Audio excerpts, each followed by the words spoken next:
അങ്ങനെ ചിന്തിക്കുമ്പോഴാണ് ഈ വിഭാഗം അകപ്പെട്ടു പോയ ആ പ്രവർത്തന മേഖലയുടെ ഏറ്റവും വലിയ അപകടം മനസ്സിലാക്കാൻ സാധിക്കുന്നത്. ഏറ്റവും വലിയ അപകടം മനസ്സിലാക്കാൻ സാധിക്കുന്നത്. കാരണം ഇത് വെച്ചിട്ട് അവരാരും ജിന്നുകളോട് ഇങ്ങനെ തേടും, ജിന്നെ ഞങ്ങളെ സഹായിക്കണേ, ജിന്നെ ഞങ്ങളുടെ പ്രശ്നങ്ങൾ പരിഹരിച്ചരണേ എന്ന് തേടുമെന്ന് ഞങ്ങളാരും വിശ്വസിക്കണില്ല, നിങ്ങളും വിശ്വസിക്കണ്ട. മനസ്സിലാക്കണം. ഇത് ഏറ്റവും വലിയൊരു ക്ലിപ്പാക്കി വേണം നിങ്ങൾക്ക് പ്രചരിപ്പിക്കുകയും ചെയ്യാം. കാര്യം എന്ന് വെച്ചാൽ ഇങ്ങനെ ഈ ഒരു തിയറി പ്രകാരം ജിന്നെ സഹായിക്കണേ, ജിന്നെ തേടണം, ഞങ്ങളെ രക്ഷിക്കണേ എന്ന് ഇവർ തേടാൻ വേണ്ടിയാണ് ഇങ്ങനെ പറയുന്നതെന്നും ഞങ്ങൾ പറയണില്ല. അങ്ങനെ ആവരുതുള്ള കാത്തിരക്ഷിക്കുമാറാകട്ടെ നമ്മളെല്ലാവരെയും. എന്നാൽ ഇത് പ്രാക്ടീസ് ചെയ്യുന്നത് എവിടെയെന്ന് ചോദിച്ചാൽ, ഇപ്പം നമുക്കറിയാം ഇതിനോട് ബന്ധപ്പെട്ട് ഇവർ കൊണ്ടുവരുന്നൊരു സബ്ജക്റ്റാണ് റുഖിയ ശർഇയ്യ എന്ന് പറഞ്ഞിട്ട്. റുഖിയ ശർഇയ്യ എന്ന് പറഞ്ഞാൽ ഈ പല ജാതി രോഗങ്ങളുള്ള പ്രയാസമുള്ള ആളുകളുണ്ടാവും. ചില നമുക്ക് മനസ്സിലാവും, ചില സൈക്കാട്രിക് പ്രോബ്ലംസ് ഉണ്ടാവും, മാനസിക പ്രശ്നങ്ങളുള്ള ആൾക്കാരുണ്ടാവും. അപ്പോൾ ഇവരെ ചികിത്സിക്കാൻ വേണ്ടി ഇവർ പോകുന്നു എന്ന് പറഞ്ഞിട്ട് അങ്ങനെ ഒരു ചികിത്സാ മുറ കൂടി ഇവരിതിൻ്റെ കൂടെ കൊണ്ടുവരുന്നുണ്ട്. അതായത് നമ്മൾ മന്ത്രവാദം എന്നൊക്കെ പറയുന്ന രൂപത്തിൽ ഉള്ളതിൻ്റെ ഒരു പുതിയ ന്യൂ വെർഷൻ ഇവർ രൂപപ്പെടുത്തി കൊണ്ടുവന്നു. അവിടെയാണ് നിങ്ങളുടെയൊക്കെ പ്രായം അല്ല, ഒരല്പം കൂടി പ്രായം ഉണ്ടാവും, ഒരു ചെറിയ ചെക്കൻ, നമുക്കെല്ലാവർക്കും അറിയുന്ന ഒരു സുഹൃത്താണ് അദ്ദേഹവും. പക്ഷെ അദ്ദേഹം പോയി ചെന്ന് നോക്കുമ്പോൾ സാധാരണ നമ്മുടെ നാട്ടിലെ മന്ത്രവാദികളായ ആളുകൾ ചെയ്യുന്ന അതേ കുഫ്റിൻ്റെ എന്ന് വെച്ചാൽ ഇസ്ലാമിൽ നിന്നിട്ട് പുറത്തേക്ക് തെറിച്ചു പോണ പ്രവർത്തനം ഇദ്ദേഹം ചെയ്യുക മാത്രമല്ല, ചെയ്തത് സമൂഹത്തിൻ്റെ മുന്നിൽ കേൾക്കാവുന്ന രൂപത്തിൽ ഇന്ന് പ്രകടമായി നമ്മുടെ കയ്യിൽ ക്ലിപ്പായി കിട്ടുകയാണ്. അഥവാ ഒരു ചെറിയ മകൻ, ആ മകനെ സംബന്ധിച്ചിടത്തോളം നമ്മൾ മനസ്സിലാക്കണം, അദ്ദേഹം ഈ സലഫി തൗഹീദ് നിങ്ങളെപ്പോലെയുള്ള ഈ പ്രസംഗങ്ങളും ഉപദേശങ്ങളും ഇതുപോലുള്ള ക്ലാസ്സുകളിലൊക്കെ പങ്കെടുത്ത് വളർന്നു വന്ന ഒരു സെക്കൻഡ്, ഷിർക്കിൻ്റെയോ ബിദ്അത്തിൻ്റെയോ ഖുറാഫാത്തിൻ്റെയോ ഒന്നും മേഖലയിൽ ഇതുവരെ പോയിട്ടില്ലാത്ത ഒരാൾ. അദ്ദേഹം ഈ പറയുന്ന സലഫി മൂവ്മെൻറ്റും ESM-ഉം MSM-ഉം ഇങ്ങനെയുള്ള സംഗതികളൊക്കെ ആയി നടന്ന ഒരാൾ, ഒരു ചെറിയ ചെക്കൻ, ഇത് കേട്ട് പഠിച്ചു മനസ്സിലാക്കി അദ്ദേഹം പോയിട്ട് മന്ത്രവാദികൾ ചെയ്യുന്ന അതേ പ്രവർത്തനം ചെയ്തു എന്ന് മാത്രമല്ല തനിക്കുണ്ടായ അനുഭവങ്ങളെ സംബന്ധിച്ച് അദ്ദേഹം വിശദീകരിക്കണം, എക്സ്പ്ലെയിൻ ചെയ്യണം.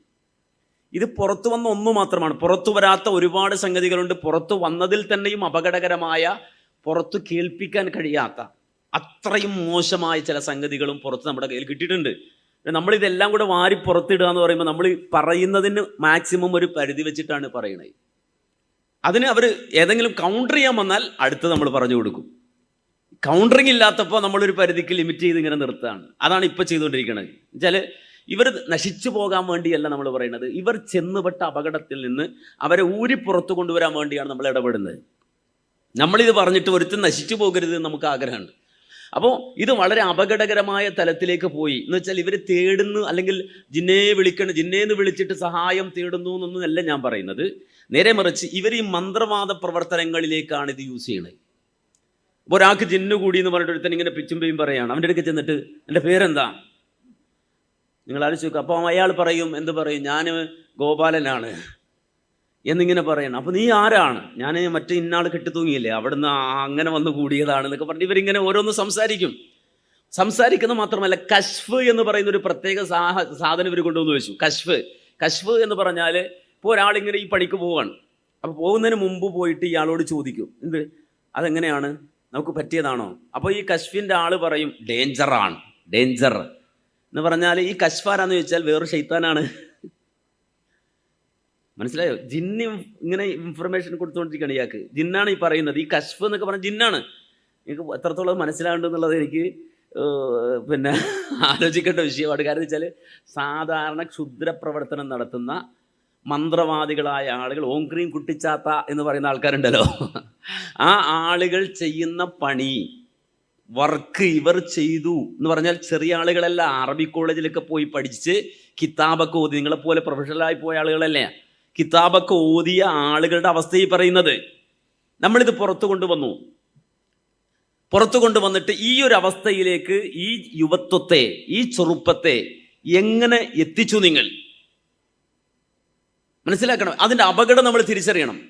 അപ്പോൾ ഇതാണ് നമ്മൾ അടിസ്ഥാനപരമായി അവരുമായി വിയോജിക്കുന്ന കാര്യം. അപ്പോൾ ഇത് വിയോജിപ്പ് എന്ന് പറയുമ്പോൾ, ഞാനിതിപ്പോൾ പറഞ്ഞാൽ ഇത് റെക്കോർഡഡാണ്, ഇപ്പോൾ ഇത് കഴിഞ്ഞ ഉടനെ നാട്ടിൽ മുഴുവൻ പ്രചരിക്കും. അത് കഴിഞ്ഞാൽ ഇവരുടെ കയ്യിലും അത് എത്തും, അവരുടെ നേതാക്കന്മാരത് കാണും. സ്വാഭാവികമായും അടുത്ത ദിവസം വിചാരണ തുടങ്ങും. അനസ് മൗലവിയെ വിചാരണ ചെയ്യുന്നു. എനിക്ക് നല്ല ബോധ്യമുണ്ട്. ആ ബോധ്യത്തോടെ ഞാൻ പറയണത്, ഇതിലൊരു ഹർഫ് അത് കളവാണ്, ശരിയല്ല, എവിഡൻസ് ഇല്ലാത്തതാണ്, മൂപ്പര് തട്ടിവിട്ടതാണ് എന്നൊക്കെ പറയുകയാണെങ്കിൽ നിങ്ങളല്ല ഓരോ ദിവസവും എന്നെ എടുത്തിട്ട് എണ്ണയിലിട്ട് പൊരിക്കാൻ തയ്യാറായി നിൽക്കുന്ന കൗമാണ്. ആ എണ്ണച്ചട്ടി കണ്ടിട്ട് നിന്നുകൊണ്ട് തന്നെയാണ് ഞാൻ വർത്തമാനം പറയണത്. അവർക്കത് നിഷേധിക്കാൻ കഴിയില്ല. നിഷേധിക്കുകയാണെങ്കിൽ ഔദ്യോഗികമായി അത്തരം ആളുകളുടെ നേതൃത്വത്തോട് ഇരുന്ന് സംവദിക്കാൻ ഞാൻ തയ്യാറാണ്. ഇത് നമ്മൾ നിർവഹിക്കുന്നത് എന്തിനാണെന്ന് ചോദിച്ചാൽ, നമ്മളിത് പറയുന്നത് എന്തിനാണെന്ന് ചോദിച്ചാൽ, അവർ അപകടത്തിൽ പോയി പെടാതിരിക്കാൻ വേണ്ടി. നമ്മൾ ആ ഒരു പ്രതിരോധം തീർത്തിട്ടില്ലായിരുന്നെങ്കിൽ 100 യുവാക്കൾ, ചെറുപ്പക്കാർ ഈ കശ്ഫ് വാദത്തിൽ പോയി വീടുമായിരുന്നു, ഈ മന്ത്രവാദ പ്രവർത്തനങ്ങളിൽ പോയി വീടുമായിരുന്നു, ഈ കുഫറിൽ അവർ വീണുപോകുമായിരുന്നു.